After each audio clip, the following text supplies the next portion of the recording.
If you'll let me chew your ear for just a moment, you'll find out about those wacky 90s. The era where the boxer that blew it, a blowy that left America down for the 10 count, that screw job that sent professional sports entertainment down the Attitude Era, the bra seen around the world, and Pee-wee pounding one out in public. Okay, so we're not going to talk about that last one so much, but we will look at what came from that scandal. Now, you get what I mean. We've been looking at the warning labels and rating systems used to keep we the people from ingesting too much too soon. Some of that legislation that should have and could have saved America from Americaing itself if Washington hadn't sold us out for power and wealth. We've been sojourning through the mid-1990s with a strong focus on 1996 and the events that led up to it, making the case that America's modern ethical erosion is traced back to the early 90s. Since then, it's just been chipping away, whack by whack, our evergreen ethics axe to the core and ready to timber. In this episode, we're going to talk a little bit more about the rise of one of the most disastrous political figures in the modern era and how it led to other disastrous political figures of the modern era. We start the decade of the 90s off with a war for oil, and it just goes downhill from there. A new world order, a digital pet on a keychain, the vapid self-obsession of friends, and the stupid celebration of Clueless. Pro sports super teams as airness forms a super tune team. Boy bands and girl bands groom society. We were hearing about gang violence, rap turf wars, and a mother and a princess pass, and America took their sides. We also saw the rise of right-wing conservative nationalist extremist terrorism. A lot of words there, but they all apply. When America had to come face to face with this harsh reality that our angry uncle, the deacon of his country church, wasn't just blowing off steam, America got reeled back in by Washington and our course redirected. Of course, down a path of divisive political discourse and an attempted course correction by fundamentalists and progressives alike in a tug-of-all-out ideological war, all washed down with a 64-ounce big gulp of high-caloric carbonated capitalism. America had cancer, and it was spreading. The oncologist had just sat us down and told us the news. We took the deep breath, and then denied the doctor said anything and went about our merry lives living like nothing ever happened. We, as a matter of fact, went all in on a cattle farm so we could ingest all the red meat we wanted while power chain smoking unfiltered menthols and saying, "Carpe diem, motherfuckers!" Welcome to the podcast.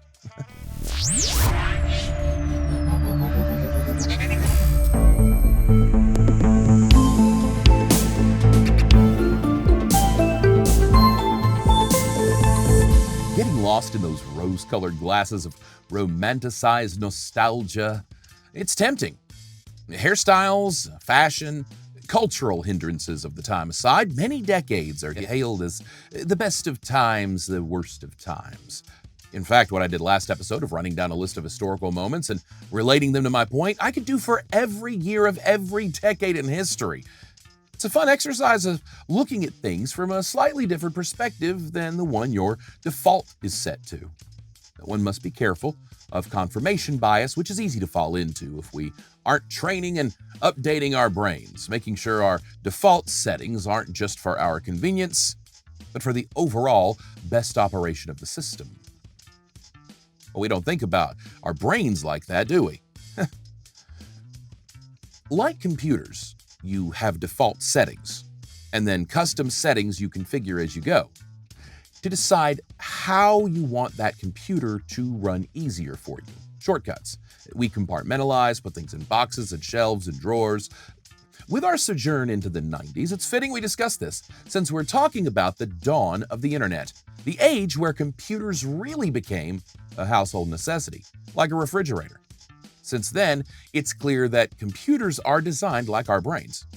People with brains who thought made computers, and so they made computers to think the way they knew humans knew how to think, the way science understands the human brain. Those scientists just designed the computer and how it stores and recalls data. Well, they designed those computers to reflect how the human brain stores and recalls data. Computers were made in man's image. Ironic in the most Morissetian ways. But by all means, say, Alexa, play Overthinking Everything on Spotify again. Scary stuff, but we've surrendered to it. I'll be discussing that more in future episodes, but as we break down the 90s, the decade where America's ethical integrity went flush, understanding the compartmentalization of files, if you will, in our brains, it helps us understand our own perspective. Learning where in your old noodle you've got your stuff filed away helps understand why we think the way we do about things. For many generalized memories, we think only about a handful of things before our brains begin reacting and sending that message that you should feel this way or that. These can depend on the circumstances. For example, if you're at a scared place, a happy place, an excited place, or a sad place. The brain will conjure up whatever you need at that time from those boxes of memories. Sounds pretty basic, doesn't it? When we think about era memories, those memories tied to periods of time, well, we have what I mentioned before, but we also have a default personality profile of that specific period based on our personal perspective. One might think of the 1920s as flappers and the Charleston speakeasies and prohibition backroom private clubs. One might also think abject poverty, the market bottoming out, the rise of American fascism, a time of great societal strife and economic disparity between the elite and the working class, a government out of control, and bread lines increasing more than the waistlines expand in the gluttonous decades to come. Which you choose to see doesn't alter the reality, it just dictates your reality, which isn't reality at all, it's just your perspective. That is the peril of perspective I spoke about earlier this season. Stepping away from your reality to see the reality requires pragmatism, removal of emotion, and that's sort of like deep cleaning the house and reorganizing everything into different boxes and shelves. A new UE decimal system for cataloging memories. This allows us to re-examine more objectively and see more perspectives than just our own. Taking off those horse blinders, so to speak, because while we fight for equality and equity, not all decades are created equal. The 90s was an era where we really have to adjust our perspective. There were a lot of big events that became much bigger because of the era, the technology, and the societal and social advancements of that time. Things that 10 or 20 years prior might not have hit a national news cycle, hit the cycle, hit big, and stayed big stories, and stayed in the news cycle, and influenced pop culture. The 90s was an era when all those tabloids in the checkout aisle in the grocery store became news-type shows or segments on other informational-type programs. These outlandish stories became chain letters, chain emails, conspiracy blogs, entire websites, and then infotainment networks. And today, YouTube, TikTok, Facebook, Twitter, etc. What we once could choose to not participate in now was everywhere we turned. What this meant for the American public is, after a decade of in-your-face pop culture like never before of the MTV 80s, America was heading full throttle into the modern era with no seatbelt or airbags to protect us from the inevitable crash. Look, the 50s was the decade where people started getting televisions for their homes and would host those who didn't. The 60s was the decade everyone had televisions in their homes. The 70s was the decade where you might have had two TVs, usually maybe a smaller one in the kitchen, but hell, the 80s. The 80s was the decade where TVs started making their ways into our bedrooms too. Those video game consoles were a lot of fun at first, but eventually Dad wanted his chair and ball game back, so Christmas came and the kids got their own TV. Now, the 90s. TVs in your room, the classrooms, restaurants and bars. You just couldn't get away from television and the influx of information. Stimulated nonstop with data, processing that data, scrambling to organize all of that data. It's a wonder we don't fry our little noggins. It's a wonder we're not all stressed out, overexerted, exhausted, mentally struggling, walking anxiety attacks. Those silly little disclaimers on shows, well, those started showing up in the 90s, with new rating systems designed to keep we the people safe from ourselves. Sadly, none of those ratings have ever applied to news and information programming. No special warning labels for what we ingest, just the horrible things in our faces with no context and no appropriate training in how to cope with all that trauma. Sure, ratings and labels, but who pays attention to that, right? Remember when I've discussed professional wrestling's impact on our societal ethical standards? There were no disclaimers when Chief Jay Strongbow came out rain dancing through the ring that he was an Italian-American red-facing for entertainment purposes only. There was no little scroll that told viewers that Goldust's behavior was cringe-inducing for its non-consensual nature and not for the natural aspect of same-sex attraction or for effeminate traits. There was no warning that Kane would force himself on a woman, force a woman to marry him, abuse a woman into a miscarriage, electrocute a man's genitals, and, well, nothing for the viewer to let them know they were being exploited and manipulated, gaslit, and indoctrinated to dehumanize others, culturally grooming some of those in Vince McMahon's audience to be more aggressive, less compassionate, and leading to the mid-90s as wrestling leaned more into the New World Order of the Attitude Era, sports culture as a whole took a similar turn. Music was evolving into the late 90s with aggressive rock and more hard alternative rock and hip-hop stations starting to rise, catering to this growing young audience demanding to be heard. They were heard, but rather than being cared for and catered to, they were demographically and psychographically profiled, and then marketed to for the sake of selling more records, concert tickets, cars, electronics. We became a more superficial and materialistic people than ever before. America hadn't doubled down on greed. We bet the house. We'd caught up with the Joneses and then out-Jonesed them. Hell, we so out-Jonesed the Joneses, we basically created an entire town. A Jonestown.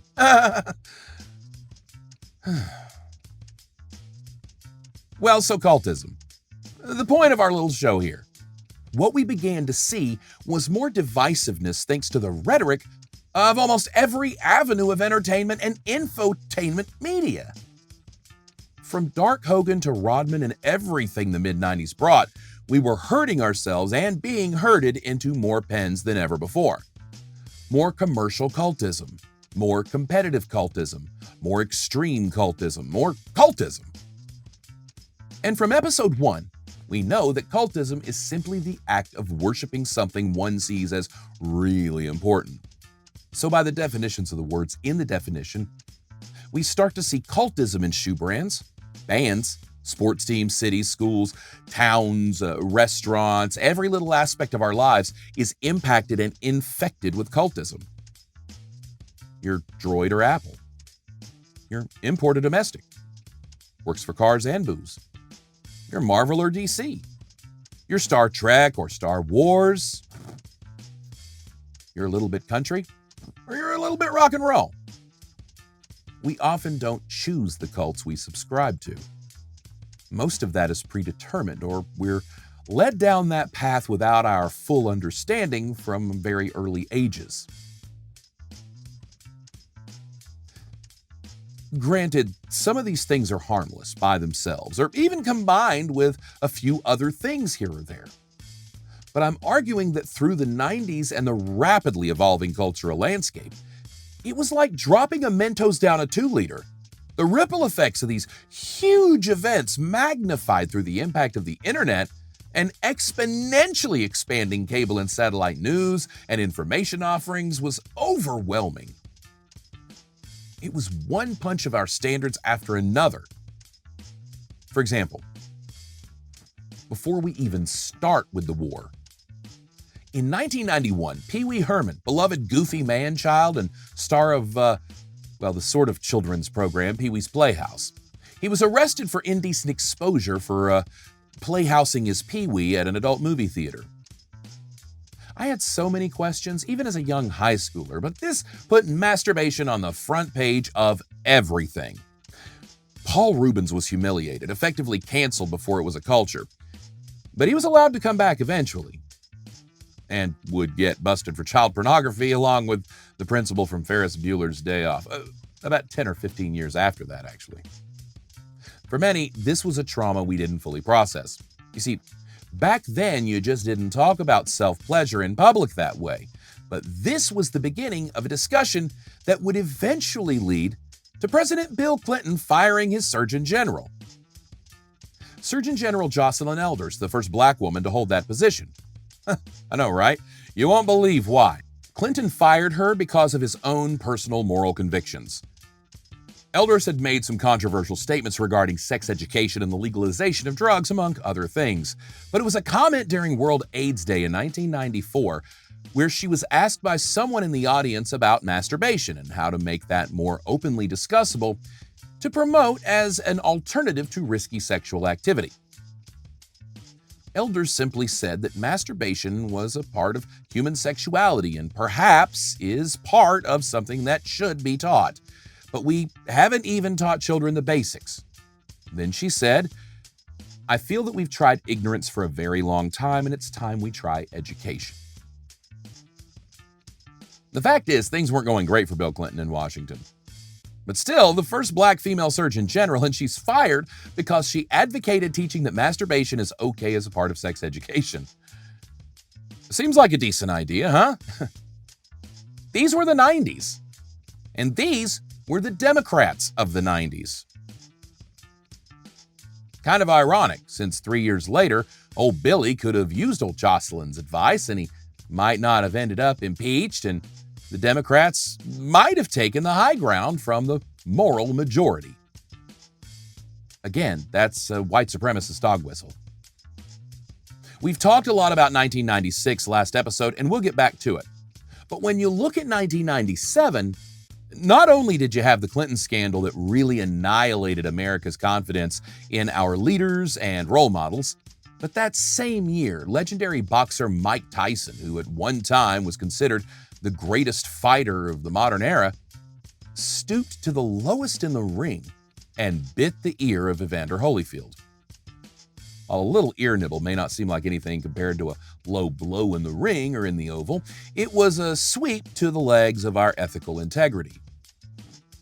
Americans had years of these pop culture issues to take sides on, each time compromising their values and their integrity.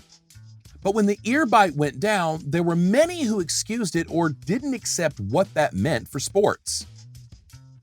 This wasn't a fight at the National Guard Armory in West Yuck, Arkansas. This was Mike Tyson on pay-per-view. This would have been like if Michael Jordan sold out and brought the most toxic player in basketball to his team just to win a championship. Oh.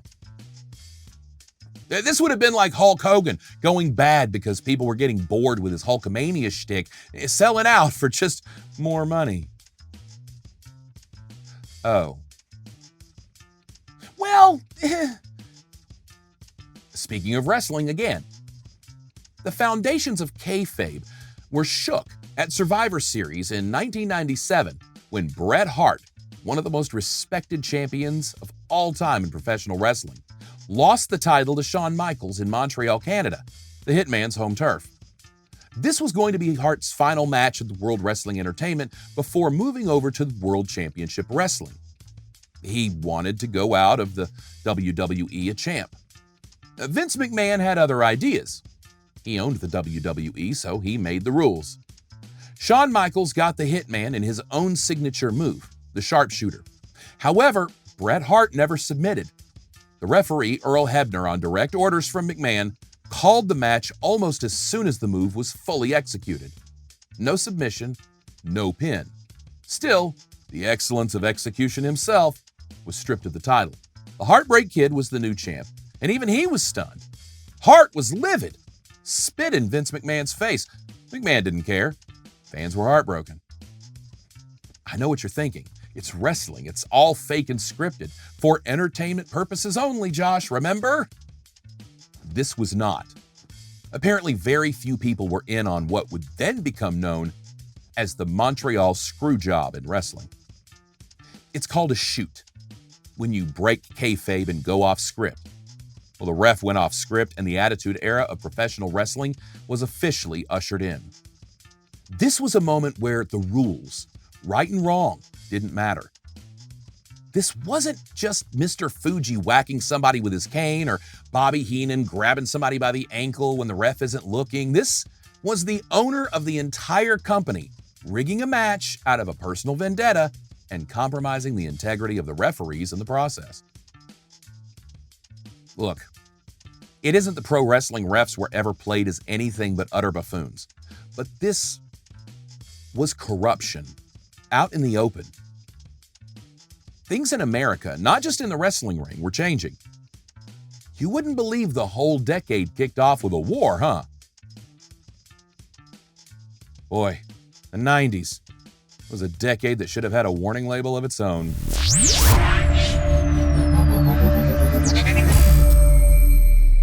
Desert Storm was an all-too-real blowback from our meddling and involvement in the Middle East during the 20th century.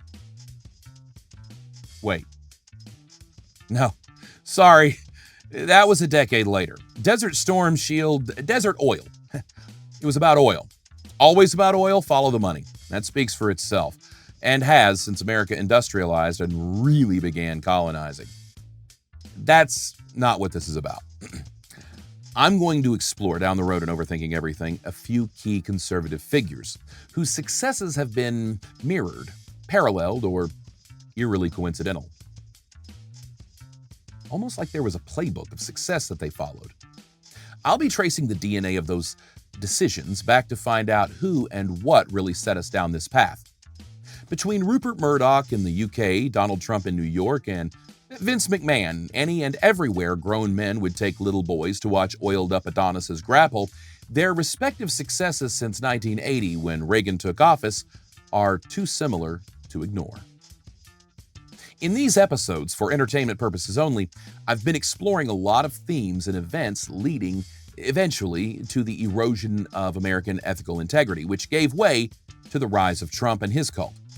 But I'll argue that we got there because of Vince McMahon's cult in the 80s and the 90s, and Rupert Murdoch's cult since the mid-90s in America, but globally since the 80s. All leading up to now. How did we get to the point that Americans who present as convicted in their principles and religious ideals compromise those whenever it suits them? A hypocrisy that's part of just being who we are, but this has become a deeper and more insidious dumbing down and numbing down of America's intellect and empathy. Its roots go back through history, as this show really will explore more as we go, but the rise of Donald Trump and Cult 45 in this modern era began with Nixon's influence on our country and really took hold with racist and homophobic bigot Ronald Reagan, who schemed and committed treason to win the 1980 election from Jimmy Carter. As I've said before, I'd never argue that Jimmy Carter was a good president, but Jimmy Carter was probably the best man to hold the Oval Office. It's just that being a good Christian wasn't good enough for Americans. Americans needed a hero. There's a reason Kirk Cameron only stars in movies he makes. He's a terrible actor, a terrible person, and in fact, those people are really just not fun main characters of any story. Tell me the last blockbuster movie or trending TV show where a youth pastor was the hero. Now, Jimmy Carter and Kirk Cameron are nothing alike. Jimmy Carter's a Christian. But you see where I'm trying to go here, right? When America was coming off being ripped apart by the racist Dixiecrat movement backed by white supremacists angry at both parties for the Civil Rights Act, America had the opportunity to identify and rectify the problem. Instead, Nixon became president, and we went from being divided like never before in some very ugly public ways to the most corrupt scandal this side of... Okay, well, let's just not do that. Watergate was an embarrassment. Nixon's tapes after, his own wiretapped recordings of himself, the things he said in his own words about the American people. It's hard to believe anyone would stand with the party after. Look, the party props up the candidate. The candidate is the endorsement and embodiment of the party. Like me, that statement goes both ways. Conservative values were taking a beating in the back half of the 20th century. It wasn't helped by the Vietnam War and, again, Nixon, then the forgettable and inept Gerald Ford. The show should have been canceled after the 1964 season. Yeah, if I'm being honest. All the main characters left. The writers were clearly phoning it in, just like the Andy Griffith Show when it went to color. It just wasn't as fun. If the show could have ended in '64, we had had this big series finale of America culminating in the Civil Rights Act. All people would finally be created equal, and America would live happily ever after, united in syndication. Kennedy, who had become the star of the show pretty quick, left the TV series after about 3 seasons to pursue a film career with his off-screen lover Marilyn Monroe. Rumors that he didn't care for the casting of his TV wife Jackie apparently were true. And let's be honest, Kennedy was problematic on screen and on set. Ultimately, he was written off the show the way all problematic actors are. They killed him off. No hope for a reunion on that one. Still, this was the 60s, and everyone didn't know about Kennedy's drug problem, health issues, sex addiction, lying, cheating, manipulating, being a complete and utter coward in the face of desegregation, likely due to the white supremacy within the Catholic Church, which was rampant back then. What an odd thing! The Klan hated the Catholics, yet they really had some common ground. Infighting among the oppressors. So Kennedy's written off the show, America, to live on in the fan fiction spin-off series, National Enquirer. But the writers think they've still got a hit on their hands with America, and so they decide to milk that just a little bit more. Jack, off. LBJ, on. So rather than end on the sad note of an assassination, producers pushed forth for another season with racist Disney animatronic Lyndon Baines Johnson, the supporting actor they brought in for problematic gravitas, and to cap the series with this lovely speech on the Senate floor, a moment of redemption for the country and the racist bigot who finally came to terms enough to support the legislation as the new president after the guy who wouldn't walk a black child into a desegregated school was book depositoried with the grassy knolls and whatnot. It seemed like a new turn for the show. But Johnson told the producers he wasn't going to stay on the show very long at all. He'd stick around till the end of the season. Wrap up all the storylines and send the show off on a high note. When you have a hit, you just keep on hitting. Because the scandals and crises and all the drama of Dallas, Kennedy, not the Ewings, America was one of the highest rated shows on TV worldwide. Well, just like some of our favorite shows that went on a little too long, rather than leaving on the warm and fuzzies of unity, the show went on after that, emboldened speech, showcasing just how unhappy of an ending America would offer most Americans. How do you top a missile crisis, a controversial presidential assassination, the assassination of the assassin, and the big conclusion to that pesky slavery Jim Crow storyline that was really hard to watch and went on way too long? Well, you bring in Kennedy's slightly more handsome and less problematic brother, but you kill him off pretty quick, and then you start with this cool CIA brainwashing storyline with the killer, and then the writers just dropped that. That went nowhere. Rather than living happily ever after, the producers chose to show what would happen if we spun the show off to center around the yuck-yucks who were mad as hell about that passionate speech and conclusion to the slavery storyline. This was a spin-off the likes of Aftermath, Joni Loves Chachi, Joey, Dr. Oz. It took a beloved show, took the quirky or problematic characters, and made them the centerpiece. This spin-off, America, the Dixiecrats, took the villain of the 1960s season, George Wallace, and built a show with him as the hero. Well, that spin-off tanked after a season and didn't get picked up, but most of the cast joined the original show America, which was still going because why not just jump the shark with a war in a country with nobody had ever heard of before? Haha. Ratings. Those war years were really hard to watch. It was too heavy. Torture porn. Like The Walking Dead, Arrow, or The Handmaid's Tale, or The View. The blending of these spin-off characters into the main show altered the tone of the series, and it would struggle to ever shift back to a balance. Many fans of the show felt disenfranchised. Fans wrote in and told producers and writers that they wanted to see something different, but it appeared the show let the actors in the writers' room, and it was all about their speeches and spotlights from here on out. The show wasn't so much about the plot or even the ensemble, but rather a few shining stars.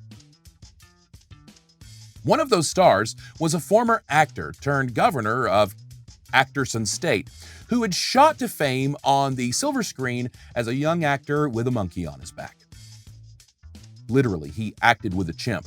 But Ronald Reagan captured the fascination of those to whom he spoke, and he did so with a firm 1950s propaganda film-style vision of America and patriotism.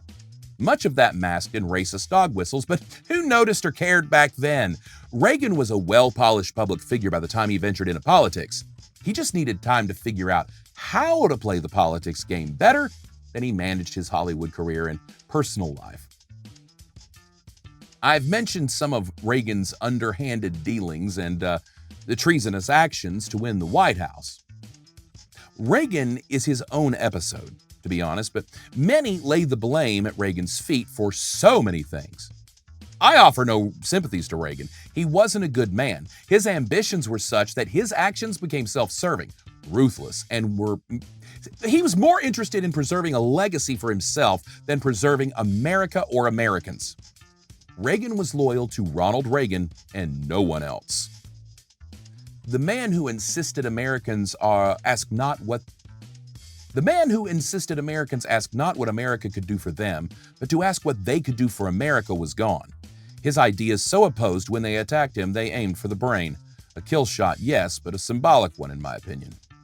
Kennedy was flawed in many ways, but his assassination set America down a new path, and the ripple effects of that were division. The fact is that for many, the outward reaction was shock and mourning. Agree or disagree, our president had been murdered. We were all Americans, and that was too far. Except some didn't believe that to be true. Some believed if you were brave enough to listen closely to what they were telling us and have been telling us all along, that extreme measures must be taken to be a patriot if you truly care about America. I believe conservatives began to see this rising trend in their constituency as more of those Dixiecrats began being absorbed into the GOP. Let's face it, those racists weren't voting Democrat unless they were so broke they didn't have a choice again, like with FDR in the 1930s. This movement was no different than our recent MAGA movement. You had Dixiecrat candidates and Democrat candidates. The line of division was usually racism. Then you had the Dixiecrats and the Republicans. That line was more centered around financial concerns and governmental power. It ignored the racial concerns beyond fighting to reestablish a new normal after the Civil Rights Act that still benefited white, straight Christian males. In this very dangerous Venn diagram between them all is this group of disenfranchised, oppressed, marginalized, and unheard, angry, white, rural, mostly male Americans. When white rural Americans had someone speaking to their concerns, they were decried as racists and white supremacists. For valid reasons. Many of these meetings were, well, when white people gather to discuss white people issues, it's just about white people. Well, those meetings are usually held in woods with carefully carpentered crosswork kindling. The assassination of John Kennedy in 1963 set the stage for Malcolm X's assassination less than a year and a half later. In the summer before the 1968 election, the assassinations of Martin Luther King Jr. in April, and a few months later Robert Kennedy, the Democratic presidential candidate who had just won California and South Dakota's primary elections that night. And the reality is, without those 4 assassinations in the 1960s, the landscape of American socio-political ideology would have forever shifted. What America lost was John Kennedy, who for all of his problems was an ally of progress. He just caved to pressure from these Southern racists who the party was trying to keep from losing to Republicans or third-party status. History argues this was inevitable, so focus on growing and strengthening your base instead of worrying about appealing to those who don't share your values. A lesson modern Democrats should heed. What America lost was a vital conversation about racial inequity, inequality, and minority religions in America that aren't minority religions worldwide. Malcolm X was a fiery and bombastic with his speech, and that didn't set well with a lot of white Americans back then. What America lost was Martin Luther King Jr., who fought the fight for civil rights and was a gifted speaker and figurehead for the movement, which would continue into today. What America lost was Robert Francis Kennedy, who, for all the aristocracy arguments, would have been a much better candidate and president than his brother, heads and tails above Hubert Humphrey, who eventually lost to Nixon. What America lost was a conversation, discourse, and solutions to these problems that were killing our society from the inside out. The men who tried to have the conversation were all killed. Terrorists had terrorized and made their point and put America back in our place. Shh! You don't dare speak out against us.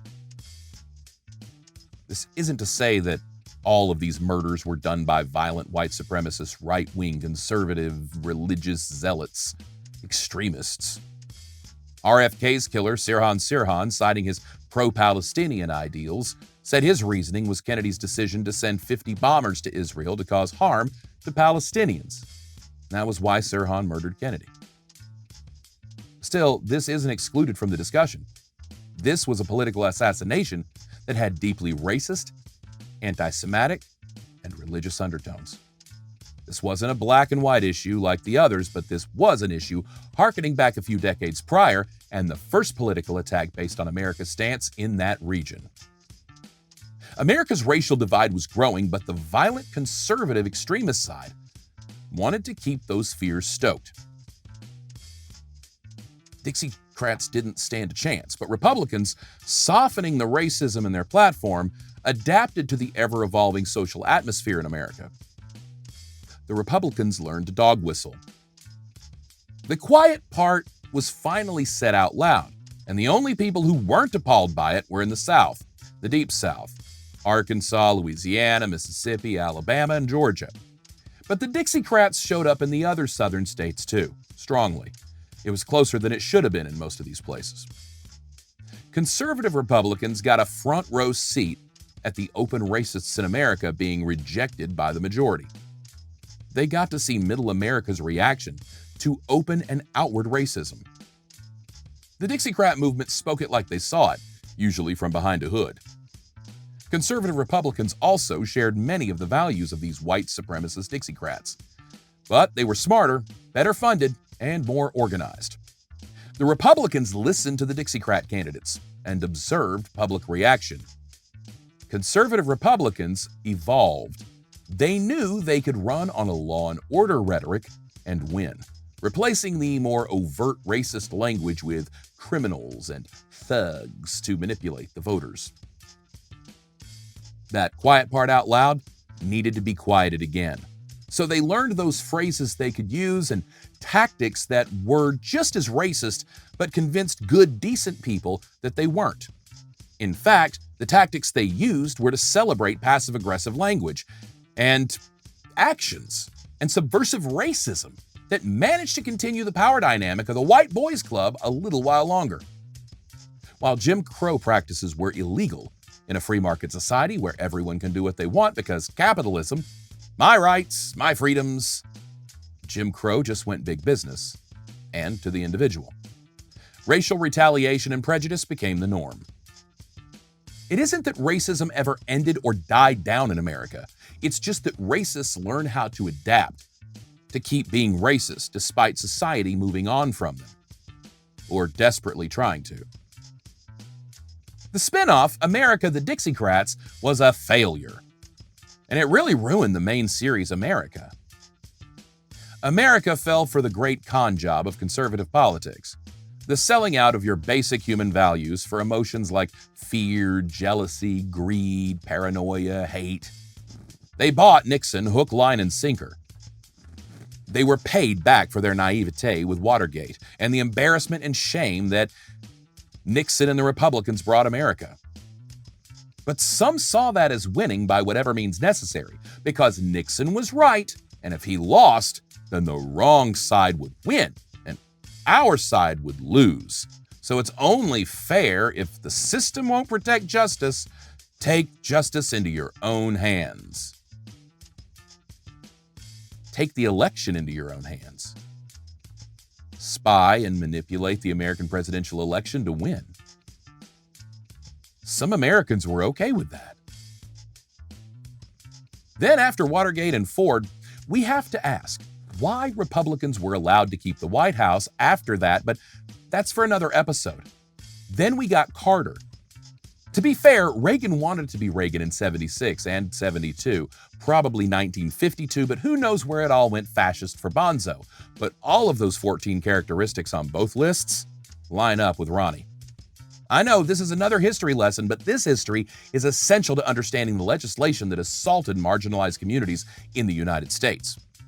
From the war on drugs to the warning labels on rap CDs, America's conservative agenda has been zeroed in on limiting the minority influence, specifically Black influence on American society.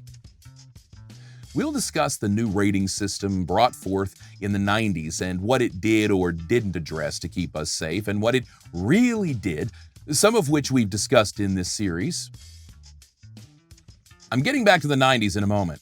But understanding the rise of Reagan is understanding the rise of World Wrestling Entertainment and the cultural grooming of desensitizing and dehumanizing. Understanding the rise of Reagan is understanding the rise of Rupert Murdoch and the cultural indoctrination of misinformation and propaganda. Understanding the rise of Reagan is understanding the rise of Donald Trump and society's embracing or tolerating of narcissistic, sociopathic, problematic, toxic ideas and self-serving exploitation of some of our most sacred establishments. Understanding the rise of Reagan, the rise of McMahon, the rise of Murdoch, and the rise of Trump is understanding the dumbing down and numbing down of America.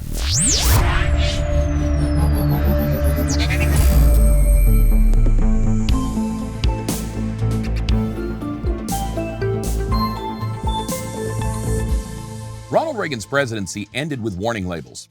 That's so metaphorical. Ronald Reagan had a degenerative brain disorder. I'll argue in his first term.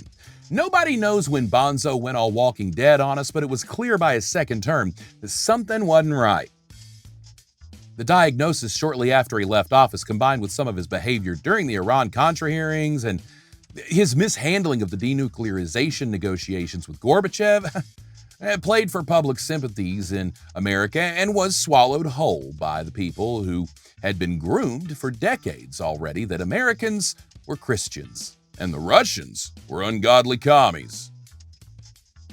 Most Americans didn't realize Russia is predominantly Orthodox Christian, nor did most Americans understand the difference between a Presbyterian and an Episcopalian, or what an Episcopalian even was.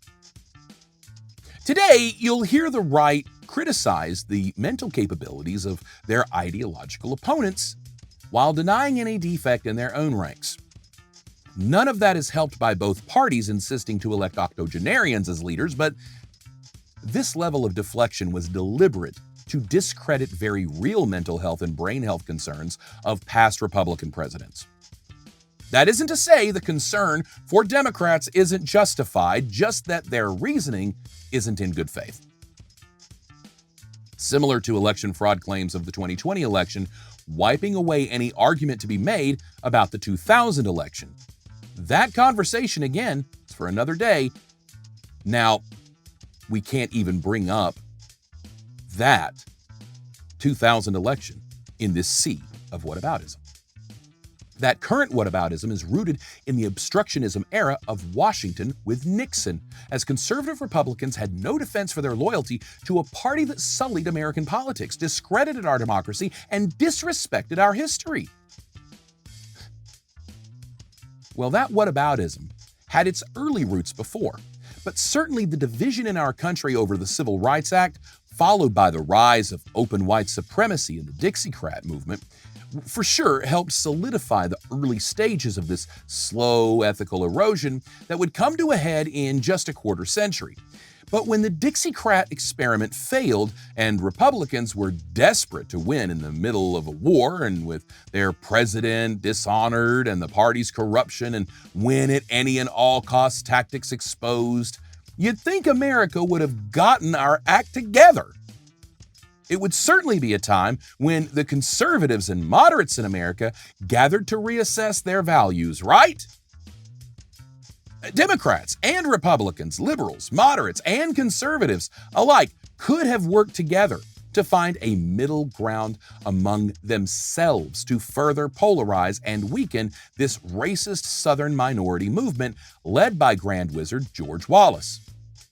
Among others, of course. Instead, money, power, and protecting the status quo became the soul-selling price Americans would pay for Washington's narcissism.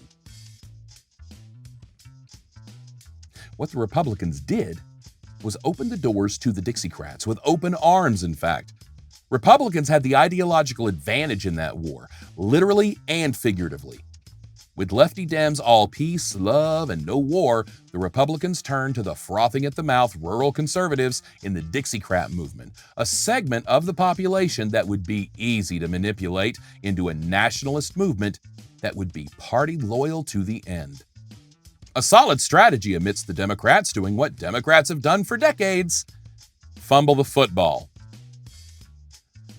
The Democrats led the charge on the Civil Rights Act and the changes that angered the already oppressed, forgotten, and often mistreated Southern states. The left's appeal was sacrificed now for the greater good eventually. And let's make the changes FDR started and really moved America forward. Let's just be patient and trust the Democrats to fix things once and for all. It may take some time, but... We've heard that before. But this time they were preaching to that same audience, the same sermon that Roosevelt and Wallace mastered that got the New Deal through. Kept New Deal legislation going for decades after, and got FDR elected overwhelmingly by the people 4 times. But it's been 25 years at least, and a lot of these people may have gotten running water and electricity thanks to the TVA, but they also knew someone who had their family's land stolen by the government. I mean, forget being paid and having it replaced. That doesn't matter to this culture that has just on average 2 generations removed from experiencing governmental oppression on a much larger scale in their respective homelands. Or here if they were black, or Asian, indigenous, Latin, slightly tanned. Well, warning labels what they are, we should have seen some red flags along the way, but the only red flag that was really being brandished, but really actually wasn't at all, but Americans were convinced the red flag of socialism would take over. This was the talk throughout most of the 20th century as European immigrants flocked to the United States, bringing with them their tales of Cold War perspective. Americans are, at our core, afraid of change. New ideas and the telephone game mixed with a society that's not all that encouraging of higher education and critical thinking. America is industry first, commerce, capitalism, and the almighty dollar. Knowing isn't profitable unless you know how to make money. Did you study economics? No? Liberal arts? Trickle-down economics was Ronald Reagan's staple economic philosophy. To most anyone with a basic understanding of real-world economics and not just on-paper economics, we know that greed is what this economy and society is built on. And if you give to takers, then takers will just take all you've got to give until you've got no more to give. Then when you have no more choices but to take in order to survive, they won't give. And then they want to take more, in fact. And when you ask for them to give, they just accuse you of just taking all the time because all you are is just a lazy taker, a lazy entitled taker. A good-for-nothing leech. Get a job. You can't make it? Pull yourself up by the bootstraps. Get a better job. Work harder. Get a second job. Hobbies. Wow. You're really spending your money on a hobby while you're complaining about how hard it is to get by? Maybe you should just work harder and worry less about your little toys. To most anyone with a basic understanding of psychology, you know that's textbook narcissism. Almost like a playbook. This strategy of rhetoric has been used for most all arguments, shaming us away from looking at our piece of the pie and asking why it never trickled down like we were promised. America had been gaslit and indoctrinated since at least the 1950s into this nationalism that was not only deliberately woven around our patriotism and national security, but also around our Christian values. Now, my perspective of someone growing up in the South in that kind of environment pales in comparison to the feeling someone who wasn't a Christian felt in this society, anywhere, but especially in the South. It wasn't welcoming. Southern hospitality was not unconditional love, y'all. Especially in most towns after the sun went down. This is still the case today in America in many rural parts of the country. It goes ignored. Why? Because in 1996, Congress passed legislation that coincided with media regulations loosening and entities like Fox News and MSNBC to emerge as premier names for news and information by Y2K. Then, over the coming years, those brands began to grow exponentially. But like Romulus and Remus, Isaac and Ishmael, Shawn Michaels and Marty Jannetty, they would begin together, inspire each other, but go down much different paths. I've made a joke for years that isn't really a joke, just a mean thing I've said and then laughed, which made other people laugh. The reason you don't see a whole lot of liberal talk radio stations is that liberals can think for themselves. There's a lot of truth in that, though. My deconstruction of this culture of cultism, this toxic white Southern culture I'm exploring, leads down this path where at least one of the answers to how did we end up here is this numbing down and dumbing down of society that I argue hits its true full wind in 1996 and then never lets up. Leading up to that is this slow chipping away of our ethical standards as America struggled with her identity, coming to terms with her racist past. Those growing pains would be the friction that swelled our joints, making it so that any slight bend or movement was painful. America had arthritis. The thing is, in the 60s and 70s, they were very hard on America and Americans. In 1976, a different outcome and maybe some partisan cooperation could have saved America from corruption and cemented our democracy on the global stage. If only we held people accountable. Right? Ronald Reagan wins the presidency after Nixon is pardoned. America voted for the party that pardoned its biggest criminal, its greatest traitor. Reagan's message was mass appeal, and his Hollywoodism really sold it. America either didn't know Reagan was a white supremacist or didn't care. I know that's hard to hear, but the man spoke disgustingly of other races, just like Nixon in his own words, and Trump 25 years later. Red flags were everywhere if America hadn't been colorblind. If our politicians only came with warning labels, huh? The Reagan era wraps with a lot of controversy, but Tipper Gore's campaign to curb the enthusiasm for young Americans and their heavy metal was a joke. It sold more explicit material by shining a spotlight on it and clearly labeling, "This has dirty words." Reagan gave way to Bush, another Republican, who begat Clinton, Bush, Obama, Trump, Biden. Starting with Jimmy Carter, since 1976, America's presidential politics is dead even. 6 terms to 6 terms. So why is it that it seems Republicans have dominated our government? perspective when you're a lefty for sure, but there is a lot more to it. Thanks to the Gingrich influence of obstruction on the GOP since the Nixon era, the conservatives have been much more my way or the highway than ever before, getting more and more extreme every session, it seems. Reagan's influence on the party was about him winning. His political ambitions of power corrupted his rise. America didn't care. America barely reported on it, and if they did, Americans weren't really smart enough to catch all the nuance of what was going on. We weren't a country that spoke openly about, well, that's the rub. Most people, conservatives especially, don't want to talk about stuff, anything, openly. They don't want to be uncomfortable or bothered. So that when things like clear corruption and election tampering by Nixon, election tampering and corruption by Reagan, election tampering and corruption from Bush, well, Trump was just the natural evolution of this patriotic Pokemonster.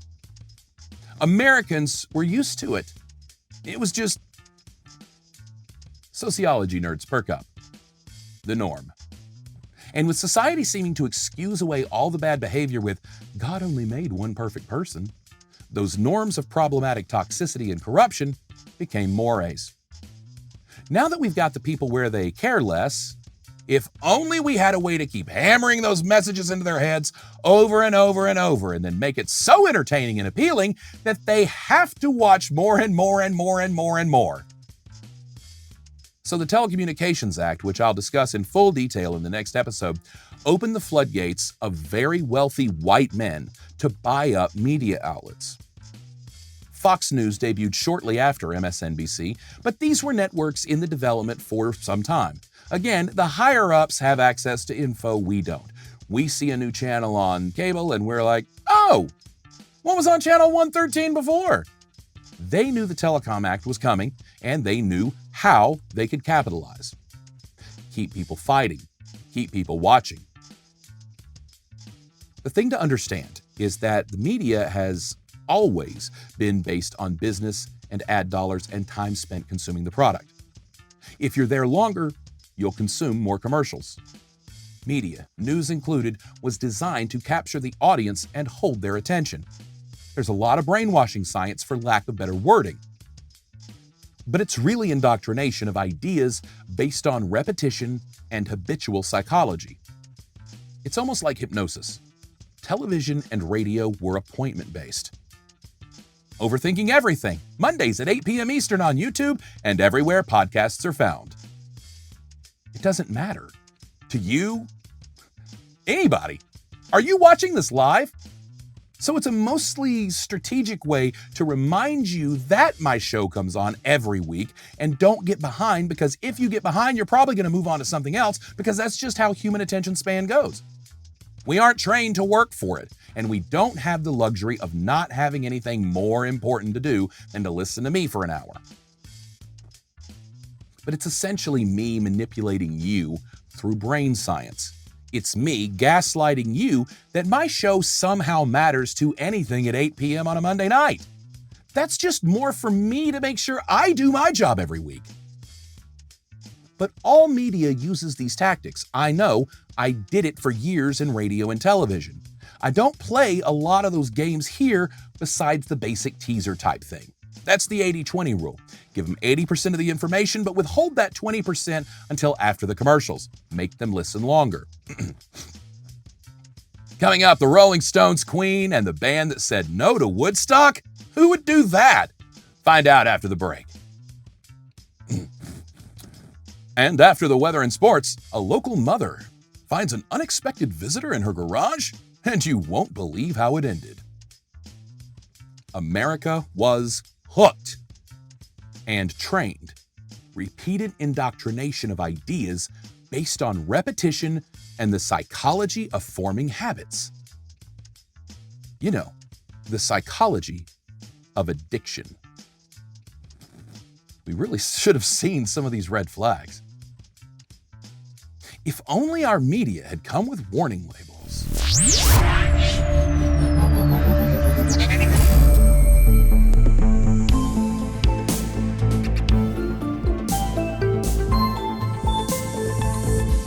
Coming up, it's part 5 of this for entertainment purposes only series, deconstructing the 1990s and analyzing the era of America's ethical erosion. Two celebrities die pretty close together, both thrust into the limelight of pop culture and never asked for it. But it's how America reacted to this news was certainly indicative of where we were heading. I'll discuss that and how cartoons may just be part of the problem. And we're going really deep, digging really deep into everyone's favorite topic: legislation. Why did it take so long for Washington to amend the Telecom Act of 1934? And why is this one of the most significant pieces of legislation in modern American history? Because it sold out the broadcast airwaves to the highest bidder and put news, fact, and truth on the auction block with them. America's integrity took hits from the White House, church, Hollywood, sports, music, and now, news. Nothing was sacred. Capitalism had consumed us, and all we could do was just go along for the ride down the cultural digestive tract until we eventually came out shit. And that's exactly where we are today. Now, there's a lot more than just this act to explain how we got here. Of course, I have a lot more episodes coming, but this helps us understand that for some, falling into their cult, well, I offer no mercy to fascists, but so many Americans were angry, frothing at the mouth, and ready to sell out their own brother just to win. And then Washington, corporate America, and those few elite who cared about nothing more than just cashing checks, cashed them all the way to bleeding our ethical savings account dry, leaving us morally and ethically bankrupt. Americans never stood a chance, and we need to remember that. Next episode, it's all about the legislation that ruined us, in 4 acts played. I'm overthinking everything about America's ethical decline, as I'm deconstructing a culture of cultism.